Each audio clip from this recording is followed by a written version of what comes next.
So I have a door. I have a ghost door.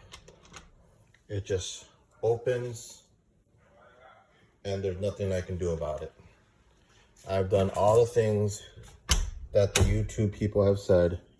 I have hit a little bit.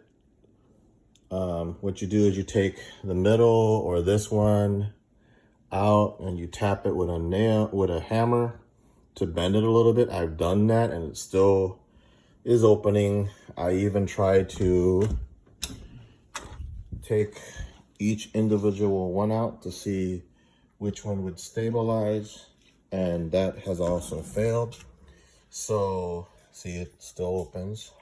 So what I did is a Ghetto Fabulous device, and I'm going to see if it works. Each individual one out to see which one would stabilize, and that has also failed. So see, it still opens. So what I did is a Ghetto Fabulous device, and I'm going to see if it works.